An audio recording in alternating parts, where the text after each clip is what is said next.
The book of Acts, chapter 18. After these things, Paul departed from Athens and came to Corinth, and found a certain Jew named Aquila, born in Pontus, lately come from Italy with his wife Priscilla, because that Claudius had commanded all Jews to depart from Rome, and came unto them. And because he was of the same craft, he abode with them, and wrought, for by their occupation they were tent makers. And he reasoned in the synagogue every Sabbath, and persuaded the Jews and the Greeks. And when Silas and Timotheus were come from Macedonia, Paul was pressed in the Spirit, and testified to the Jews that Jesus was Christ. And when they opposed themselves and blasphemed, he shook his raiment and said unto them, Your blood be upon your own heads. I am clean. From henceforth I will go unto the Gentiles. And he departed thence, and entered into a certain man's house, named Justus, one that worshipped God, whose house joined hard to the synagogue. And Crispus, the chief ruler of the synagogue, believed on the Lord with all his house, and many of the Corinthians hearing believed, and were baptized. Then spake the Lord to Paul in the night by a vision, Be not afraid, but speak, and hold not thy peace, for I am with thee, and no man shall set on thee to hurt thee, for I have much people in this city. And he continued there 1 year and 6 months, teaching the word of God among them. And when Gallio was the deputy of Achaia, the Jews made insurrection with one accord against Paul, and brought him to the judgment seat, saying, This fellow persuadeth men to worship God contrary to the law.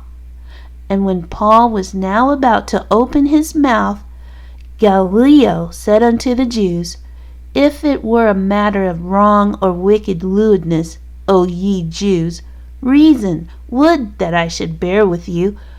But if it be a question of words and names, and of your law, look ye to it, for I will be no judge of such matters. And he drave them from the judgment seat.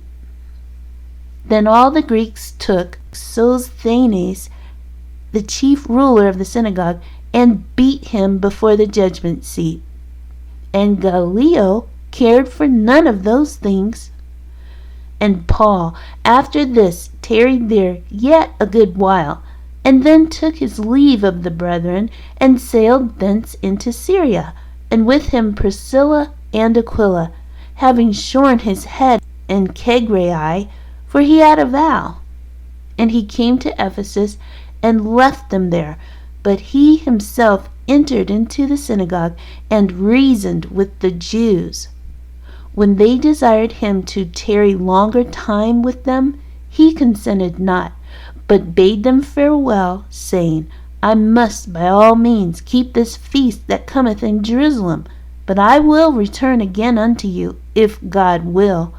And he sailed from Ephesus. And when he had landed at Caesarea, and gone up and saluted the church, he went down to Antioch. And after he had spent some time there, he departed and went over all the country of Galatia and Phrygia in order, strengthening all the disciples. And a certain Jew named Apollos, born at Alexandria, an eloquent man, and mighty in the Scriptures, came to Ephesus. This man was instructed in the way of the Lord, and being fervent in the Spirit, he spake and taught diligently the things of the Lord, knowing only the baptism of John. And he began to speak boldly in the synagogue, whom, when Aquila and Priscilla had heard, they took him unto them, and expounded unto him the way of God more perfectly. And when he was disposed to pass into Achaia, the brethren wrote, exhorting the disciples to receive him, who, when he was come, helped them much which had believed through grace, for he mightily convinced the Jews, and that publicly, shewing by the Scriptures that Jesus was Christ.